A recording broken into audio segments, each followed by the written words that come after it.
my dear students, welcome back to Vidya Mind. So students, let's continue with your chapter number 3, Health, the Ultimate Treasure. And in this session, we are going to discuss about very important topics of this chapter. And those are signs and symptoms, diseases, cause of diseases and their types. Yes so इस session में हम discuss करने वाले हैं कुछ बहुत ही important topic जो आपके इस चैप्टर से रिलेटेड है, जैसे कि हम साइंस एंड सिम्टम्स के बारे में डिस्कस करेंगे, हम डिजीजेस क्या होती हैं वो समझेंगे, उनके कॉजेस क्या होते हैं, उनके टाइप क्या होते हैं, ये भी बहुत अच्छे से समझेंगे। तो मेक श्योर आप इस सेशन को बहुत अच्छे से समझें क्योंकि ये सेशन आप लोगों के लिए बहुत इंपॉर्टेंट होने वाला है। So students, let's get started. Alright everyone, so first of all we will discuss about symptoms and signs. तो ये दो ऐसे वर्ड्स हैं जो कि आपने बहुत सुने होंगे। जब कोई बीमार होता है या बीमार होने वाला होता है तो आप ये वर्ड्स यूज करते हैं कि क्या साइंस हैं, क्या सिम्टम्स हैं। तो इनका एक्चुअली में मतलब क्या होता है वो हमें बहुत अच्छे से समझना है। So students, our body usually works in a certain way to keep us healthy. देखिए, ये तो हम बोल सकते हैं ना कि हमारी जो बॉडी है वो हमें हेल्दी रखती है, वो अंदर भी बहुत सारी ऐसे काम करती है, बहुत सारी चीजें, बहुत सारी एक्टिविटीज को परफॉर्म करती है जो कि हमें हेल्दी रखते हैं। So when we feel unwell it means that something inside our body is not working properly. तो जब हम थोड़ा सा ना अनवेल फील करते हैं, अच्छा फील नहीं करते, इसका मतलब क्या है कि हमारी बॉडी के अंदर कुछ जो चीजें हैं वो ठीक से फंक्शन नहीं कर रही हैं, कुछ एक्टिविटीज जो हैं वो प्रॉपरली नहीं परफॉर्म हो रही हैं, राइट। तो स्टूडेंट्स, अब ये जो एक्टिविटीज हैं ये हमारी बॉडी में बहुत सारी चीजों को शो करती हैं। दो चीजें होती हैं, सिम्टम्स एंड साइंस। और इन साइंस और सिम्टम्स की हेल्प से हम पता लगा सकते हैं कि हम अनवेल हैं या फिर हम बीमार होने वाले हैं या फिर हमें किसी ना किसी तरह की बीमारी हो गई है। तो सबसे पहले we will discuss about symptoms कि सिम्टम्स क्या होते हैं। तो देखिए students, what we feel when we are unwell. तो सिम्टम्स कुछ ऐसी चीजें होती है जो आप फील करते हो। क्या करते हो? आप फील करते हो, जो दिखाई नहीं देते, यू फील देम। जब कोई पर्सन बीमार होता है तो उसको बहुत सारी चीजें अंदर से फील होती हैं जो कि वो और सामने वाले पर्सन को दिखाई नहीं देती। इन्हीं को हम क्या बोलते हैं? सिम्टम्स बोलते हैं। जैसे कि पेन होना, बॉडी में किसी जगह पर पेन होना। तो जब आप अनवेल होते हैं तो आपकी बॉडी में पेन होता है, राइट। तो ये पेन जो है वो किसी को दिखाई नहीं देता, बट सिर्फ जो पर्सन है जिसे ये हो रहा है उसे फील होता है। इसी तरीके से डिजीनेस होना, हल्की हल्की सी नींद आना, हल्का हल्का सा चक्कर आना, हैवी हेड, सर बहुत भारी हो जाता है, सर दर्द होने लगता है, हेडेक्स होने लगते हैं, टायर्डनेस, थकान फील होती है, बहुत ज्यादा थका हुआ फील होता है। तो इन्हीं को हम क्या बोलते हैं? ये डिफरेंट सिम्टम्स होते हैं। क्या आप कुछ सिम्टम्स लिख सकते हैं, कुछ नोट डाउन कर सकते हैं? क्या आप कुछ सिम्टम्स का पता लगा सकते हैं? ये होमवर्क है, आपको राइट डाउन करना है। अब आ जाइए साइंस के ऊपर। अब साइंस क्या होते हैं? तो science are the things which can be seen और measured by others including the doctors. तो जब आप डॉक्टर के पास जाते हैं कि हमें तो बहुत ज़्यादा अनवेल फील हो रहा है, तो जब डॉक्टर्स बहुत सारी ऐसी चीज़ें हैं जिन्हें देख पाए, मेजर कर पाए, बाकी लोग देख पाए, जो विजिबल चेंजेस आपकी बॉडी में आ रहे हैं उन्हें देख पाए, इन्हें हम क्या बोलते हैं? साइंस बोलते हैं। These are known as signs. और इन्हीं साइंस की हेल्प से जो डॉक्टर है वो डायग्नोज करता है कि क्या इश्यूज हैं, कौन सी बीमारियां हैं, राइट। सो बहुत सारे साइंस होते हैं, जैसे कि फीवर जो है, सामने वाला पर्सन क्या कर सकता है? उसे फील कर सकता है। अगर किसी को फीवर है तो टेम्परेचर अप जाता है ना, तो डॉक्टर भी क्या कर सकता है? फीवर को फील कर सकता है और मेजर भी कर सकता है। किससे मेजर करते हैं? थर्मोमीटर से, राइट। इसी तरीके से रैशेज हो जाना, बॉडी पे बहुत ज्यादा रैशेज, इस तरीके से रेड स्पॉट्स आ जाना, ये भी क्या हो सकते हैं? दिखाई दे सकते हैं। और इनकी सीवियरिटी के बेसिस पे हम क्या कर सकते हैं? बहुत ज्यादा जो डॉक्टर्स हैं वो डायग्नोसिस दे सकते हैं अपना। इसी तरीके से high BP, high blood pressure, जब ब्लड प्रेशर हाई हो जाता है तो एक बीपी का मशीन होता है, उससे इसको मेजर किया जा सकता है। स्वेलिंग, कई बार बहुत सारी डिजीज ऐसी होती हैं जिसमें जो साइंस होता है उसमें स्वेलिंग दिखाई देती है, जैसे डायबिटीज वगैरह, मतलब सूजन आ जाती है बहुत ज्यादा, तो ये स्वेलिंग को भी देखा जा सकता है, मेजर किया जा सकता है, right. So these are signs. तो आई होप आपको सिम्टम्स एंड साइंस के बीच का डिफरेंस समझ आ गया होगा। सिम्टम्स वो हो गए जो कि एक पर्सन है वो खुद फील कर सकता है, बट सामने वाला उसके सिम्टम्स को नहीं देख पाता। और ये सिम्टम्स जो कोई इंसान फील करता है, मतलब धीरे धीरे से बीमारियां जो हैं वो डेवलप हो रही हैं या फिर होने वाली हैं। एंड साइंस जो होते हैं, जब बीमारी हो जाती है तो बहुत सारे साइंस दिखाई देते हैं, राइट। तो ये ट्रीटमेंट के लिए बहुत ज़्यादा इंपॉर्टेंट होते हैं। तो ये साइंस होते हैं जो कि सामने वाला पर्सन भी देख पाए और फील भी कर पाए, मेजर भी कर पाए। राइट? क्लियर हो गया? चलिए अब आगे देखते हैं. Both signs and symptoms help doctors understand what might be making us unwell and how to treat us. चलिए, now we will understand about diseases. अब हम समझेंगे diseases के बारे में. तो स्टूडेंट्स देखिए, पहली बात तो कि डिजीज होते क्या है भाई, बीमारी क्या होती है. So a disease is a condition that affects the normal working of the body और माइंड. तो डिजीज एक ऐसी कंडीशन हो गई स्टूडेंट्स जो कि क्या करती है, हमारी बॉडी की नॉर्मल वर्किंग या फिर हमारी जो माइंड है उसकी नॉर्मल वर्किंग को हिंडर करती है, उसको अफेक्ट करती है. कोई पर्सन है वो अपनी पूरी जो वर्किंग है भाई वो कर रहा है, अपना डेली लाइफस्टाइल जैसा फॉलो कर रहा है वो कर रहा है, राइट? उसकी बॉडी एकदम परफेक्ट है, उसको कोई फिजिकली कोई हिंड्रेंस नहीं है. बट जैसे ही डिजीज होती है तो उसकी जो बॉडी की नॉर्मल फंक्शनिंग होती है उस पर अफेक्ट आ जाएगा, वो फंक्शंस प्रॉपरली परफॉर्म नहीं हो पाएंगे. यही होगा ना. और डेली लाइफस्टाइल भी खराब हो जाती है जब बीमार पड़ जाते हैं. सो देखिए, इट हैपेंस व्हेन वन और मोर ऑर्गन्स और organ systems do not function properly. और ये जब होता है, बीमारियां जब होती हैं तो आपकी बॉडी जो है वो अपनी एक्टिविटीज, नॉर्मल एक्टिविटीज को परफॉर्म नहीं कर पाती. क्यों? क्योंकि इससे क्या होता है कि वन या उससे ज्यादा ऑर्गन जो है या ऑर्गन सिस्टम्स जो है उन पे अफेक्ट पड़ता है और वो प्रॉपर्ली फंक्शन नहीं कर पाते हैं. अब आगे देखिए स्टूडेंट्स, कॉजेज ऑफ डिजीज. अब हम समझेंगे कि बीमारियां होती क्यों हैं, इनके कॉजेज क्या है. तो देखिए, disease can be caused by different reasons, जैसे कि पैथोजेंस. तो जो बीमारियां होती हैं वो बहुत सारे रीजंस की वजह से हो सकती हैं, जैसे कि पैथोजेंस. अब पैथोजेंस क्या होते हैं? So students, pathogens are disease causing organisms. ये क्या करते हैं? बीमारियां करते हैं भाई. पैथोजेंस बीमारियां करते हैं. So some diseases are caused by germs such as bacteria, viruses, fungi, worms and protozoa. तो कुछ जो बीमारियां होती है स्टूडेंट्स, बहुत सारे ऑर्गेनिजम्स की, जर्म्स की वजह से होती है, जैसे कि बैक्टीरिया हो गए, वायरसेस हो गए, फंजाई, वर्म्स या प्रोटोजोआ हो गए. These are mostly single celled organisms and these are disease causing organisms and that is why we call them pathogens. What do we call them? Pathogens. Clear? अब ऐसा नहीं है कि सारे जितने भी माइक्रो ऑर्गेनिजम्स हैं उन सबसे बीमारियां होती हैं, नहीं. हमने हमारे प्रीवियस चैप्टर में पढ़ा था कि कुछ जो ऑर्गेनिजम्स हैं वो हमारे लिए इंपॉर्टेंट भी होते हैं. बहुत सारे ऐसे फंजाई हैं जो कि हमारे लिए इंपॉर्टेंट होते हैं, जैसे कि ईस्ट हो गया, मशरूम्स हो गए, राइट? चलिए अब आगे देखिए स्टूडेंट्स, यहाँ पर आप देख सकते हैं दीज आर डिफरेंट पैथोजेंस. जैसे कि वायरस, ये क्या है? वायरस है. ये पैरासाइट्स हैं, these are protozoa, this is fungi. और यही क्या करते हैं? बहुत सारी बीमारियां करते हैं. Next is poor habits. तो पैथोजेंस हो गए, साथ ही साथ पुअर हैबिट्स की वजह से भी बहुत सारी बीमारियां होती हैं. यस, अगर आपकी जो लाइफस्टाइल है वो बहुत ज्यादा अनहेल्थी है, उससे भी बहुत सारे डिजीजेस हो सकती हैं. सो अदर डिजीजेस में B caused by poor nutrition और एन अनहेल्थी लाइफस्टाइल. तो अगर पुअर न्यूट्रिशन है, अनहेल्थी लाइफस्टाइल है, उसकी वजह से भी बीमारियां हो सकती हैं. अब देखिए ड्यूरेशन ऑफ डिजीजेस. अब ये जो बीमारियां होती हैं, डिफरेंट बीमारियां होती हैं, इनके ड्यूरेशन क्या होता है भाई, कितने टाइम तक बॉडी को अफेक्ट करती हैं. So some diseases last for a short time. कुछ डिजीजेस बहुत कम टाइम के लिए होती हैं, राइट? बहुत शॉर्ट ड्यूरेशन होता है. बट कुछ डिजीजेस होती हैं बहुत लॉन्ग टाइम के लिए होती हैं, और उन डिजीजेस के दौरान जो पर्सन होता है, जो जिसको ये अफेक्ट किया है, उसे बहुत ज़्यादा केयर चाहिए होती है, एक लॉन्ग टर्म केयर चाहिए होती है, और रेगुलर ट्रीटमेंट भी चाहिए होता है. क्लियर? समझ आ गया? अब फॉर एग्जाम्पल मैं आपको बताती हूँ, जैसे किसी को कोल्ड एंड कफ हो गया, राइट? तो ये एक शॉर्ट ड्यूरेशन की क्या होती है? बीमारी होती है, और बहुत जल्दी ट्रीट भी हो जाती है. 3 to 5 days में जो पर्सन है वो बहुत ज़्यादा हेल्दी हो जाता है. बट कुछ ऐसी बीमारियाँ होती हैं जैसे कि डायबिटीज़, बहुत लंबे टाइम तक चलती है, और उसमें regular care and regular treatment की भी ज़रूरत पड़ती है. चलिए अब आगे देखिए टाइप्स ऑफ डिजीज. अब हम डिस्कस करेंगे टाइप्स ऑफ डिजीज के बारे में. तो हमने डिजीज समझ लिया कि डिजीजेस होती क्या है, कॉजेस समझ लिए, अब इनके टाइप्स भी समझते हैं. यस, इनके टाइप्स भी होते हैं. तो वो क्या क्या टाइप्स हैं स्टूडेंट्स?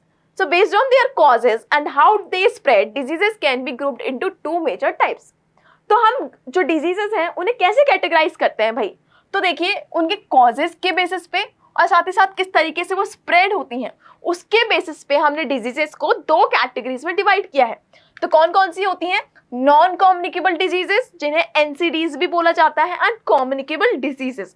सो डिजीजेस हो गई 2 टाइप की, कि एक होती हैं नॉन कम्युनिकेबल डिजीजेस जो कि कम्युनिकेशन से या किसी भी तरह के जो इंटरेक्शंस हैं उससे नहीं ट्रांसफर होती, नहीं फैलती। वहीं पर कुछ ऐसी बीमारियां होती हैं जो कांटेक्ट में आने से, कम्युनिकेट करने से, इंटरेक्शन में आने से फैलती हैं, स्प्रेड होती हैं। उन्हें हम बोलते हैं कम्युनिकेबल डिजीजेस। तो सबसे पहले डिस्कस करते हैं एनसीडीज को। तो नॉन कम्युनिकेबल डिजीजेस जो होती हैं वो पैथोजेंस के द्वारा नहीं होती। These are not caused by pathogens. First of all आपको क्या समझना है कि these are not caused by pathogens. दूसरा, they do not spread from one person to another, और वो एक पर्सन से दूसरे पर्सन तक नहीं फैलती हैं अगर कोई कांटेक्ट करता है। फॉर एग्जाम्पल, कोई एक अनहेल्दी पर्सन है, उसको किसी तरह की बीमारी है, और एक हेल्दी पर्सन है, अगर वो दोनों कांटेक्ट में आते हैं, कम्युनिकेट करते हैं किसी भी तरह का, तो अनहेल्दी पर्सन से हेल्दी पर्सन को बीमारी नहीं फैलेगी। तो ऐसी बीमारियों को हम बोलते हैं नॉन कम्युनिकेबल डिजीजेस। उसके बाद, they are usually linked to lifestyle, diet and the environment. और मोस्टली जो नॉन कम्युनिकेबल डिजीज होती है ना स्टूडेंट्स, ये मोस्टली लाइफस्टाइल की वजह से होती है कि बहुत ज़्यादा अनहेल्दी लाइफस्टाइल है, डाइट खराब है, एनवायरमेंट अच्छा नहीं है, उसकी वजह से होती है। एंड इसके एग्जाम्पल्स क्या क्या है, व्हाट आर दी एग्जाम्पल्स, जैसे कि कैंसर, डायबिटीज एंड एजमा, और बहुत सारी जो रेस्पिरेटरी डिजीजेस भी होती हैं। These are all non communicable diseases. इसी तरीके से जो हार्ट रिलेटेड डिजीज होती हैं, जैसे कि कार्डियोवैस्कुलर डिजीजेस, ये सारी क्या है, आपकी नॉन कम्युनिकेबल डिजीजेस हैं।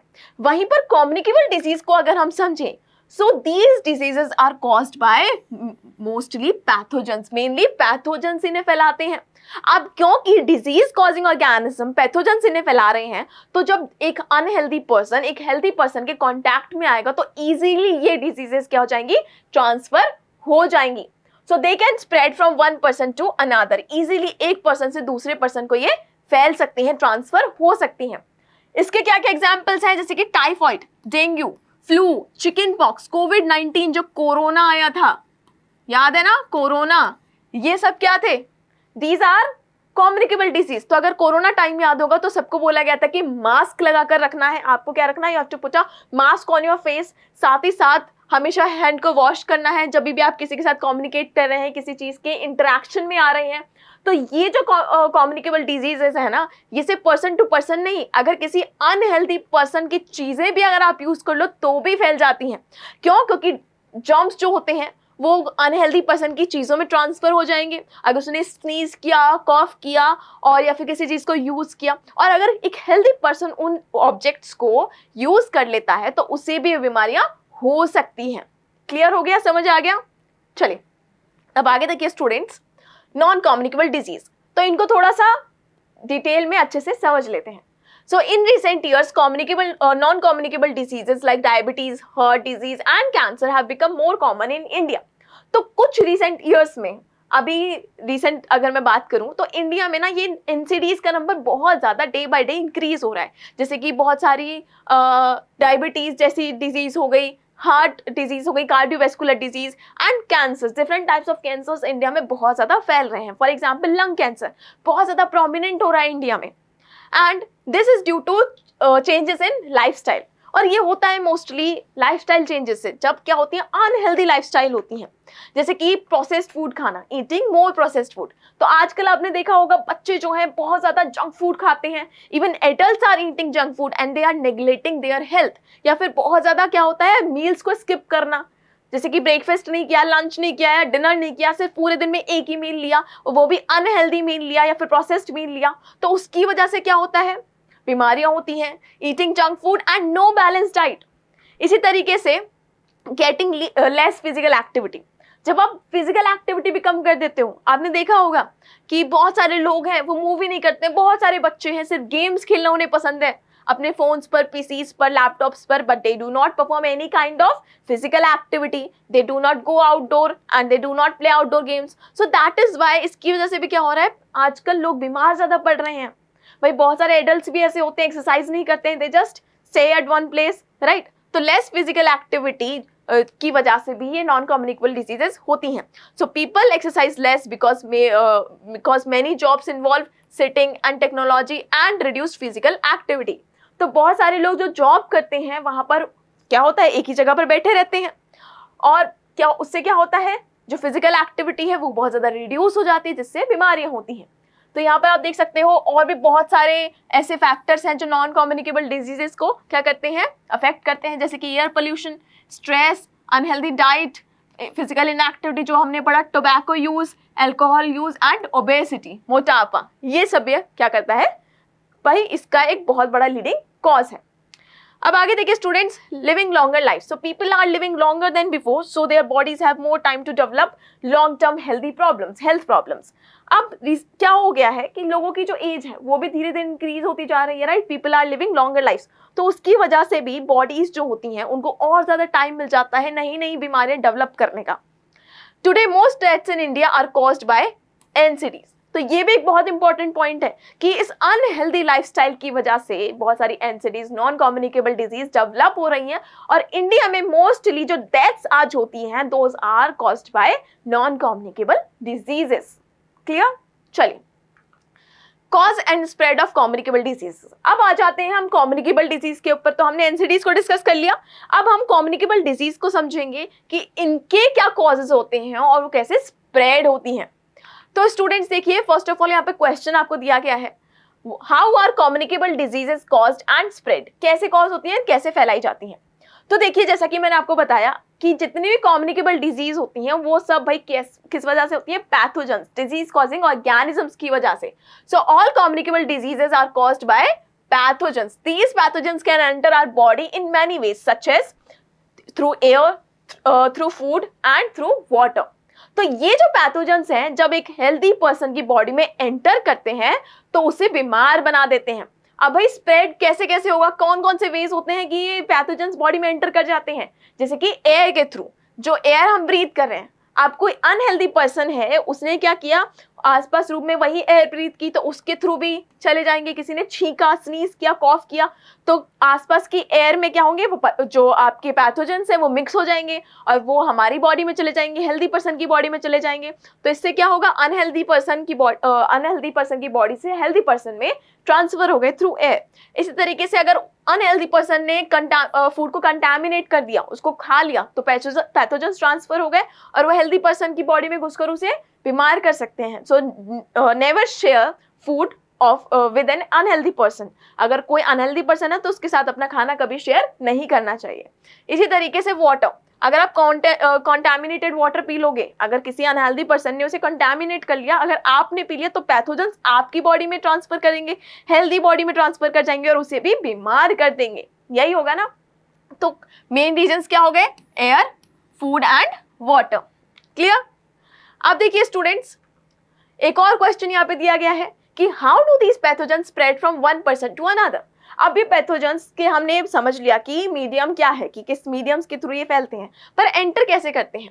तो देखिए, pathogens can spread from one person to another in different ways, through air, जैसे कि मैंने आपको बताया था, when an infected person coughs और sneezes, pathogens spread through the air.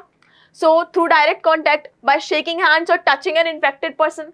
तो एयर की थ्रू मैंने आपको समझा दिया ऑलरेडी, भाई कॉन्टैक्ट से भी फैलते हैं। तो अगर आप कोई किसी अनहेल्दी पर्सन के कांटेक्ट में आते हैं, आप उससे हैंड्स को टच करते हैं, उसकी बॉडी को टच करते हैं, तो पैथोजेंस ट्रांसफर हो जाते हैं और हेल्दी पर्सन को इन्फेक्ट कर देते हैं। इसी तरीके से थ्रू इनडायरेक्ट कांटेक्ट, कि जब आप पर्सनल आइटम शेयर करते हैं जो कि इन्फेक्टेड पर्सन ने यूज किए हैं, तो पैथोजेंस हेल्दी पर्सन में ट्रांसफर हो जाएंगे, उसे बीमार कर देंगे। इसी तरीके से through contaminated food and water, right, drinking unsafe water और eating contaminated food can spread diseases. इसी तरीके से थ्रू वेक्टर्स। वेक्टर्स क्या होते हैं, वेक्टर्स ऐसे ऑर्गेनिज्म, ऐसे इंसेक्ट्स होते हैं जो कि बीमारियां फैलाते हैं, जैसे कि हाउस फ्लाइज हो गए, मस्कीटोज हो गए, these are vectors. So some diseases are spread by insects like mosquitoes and house fly, and these insects are called vectors. ठीक है, तो ये भी क्या करते हैं, बीमारियों को फैला सकते हैं। So you can see over here, यहाँ पे आपको इजीली चार्ट के थ्रू बताया गया है कि क्या क्या स्प्रेड होने के कारण है कम्युनिकेबल डिजीज का। तो ये इन्फेक्टेड पर्सन है, इसके डायरेक्ट कांटेक्ट में एक हेल्दी पर्सन आया, this is the healthy person, ये बीमार हो जाएगा। एयर, अगर इसने कफ करा, स्नीज कर लिया, तो ये इसमें ट्रांसफर हो जाएंगे, है ना, पैथोजेंस। इसकी पर्सनल आइटम्स को टच किया, कॉन्टैमिनेटेड फूड या वाटर खाया, तो हेल्दी पर्सन को बीमार कर दिया। वेक्टर्स हैं जैसे कि मस्कीटोज हो गए, डिफरेंट इंसेक्ट्स हो गए, कॉकरोचेस वगैरह, इन्होंने इसको ट्रांसफर कर दिया। इवन जो रैबिड एनिमल्स होते हैं वो भी कई बार क्या करते हैं, हेल्दी पर्सन को बीमार कर देते हैं। क्लियर? ये अच्छे से क्लियर हो गया, समझ आ गया स्टूडेंट्स? अब आगे देखिए, by understanding how communicable diseases spread, we can take some simple steps to protect ourselves and protect others and also prevent the spread of diseases. तो अगर आपको एक बार समझ आ गया कि किस तरीके से बीमारियां फैलती हैं, कम्युनिकेबल डिजीज स्प्रेड होती हैं, तो आप अपने आप को प्रोटेक्ट कर सकते हैं, दूसरों को प्रोटेक्ट कर सकते हैं और साथ ही साथ डिजीज के फैलने को भी आप रोक सकते हैं. समझ आ गया? चलिए. So students, this is all about this session. इस सेशन के लिए इतना ही. आई होप ये सेशन आपके लिए बहुत यूजफुल रहा होगा. तो अब हम मिलेंगे हमारे नेक्स्ट सेशन में और इसी तरीके से बहुत सारे इंपॉर्टेंट टॉपिक्स जो आपके इस चैप्टर से रिलेटेड है उन्हें डिस्कस करेंगे. तो तब तक के लिए keep watching Vidya mind. Thank you very much students.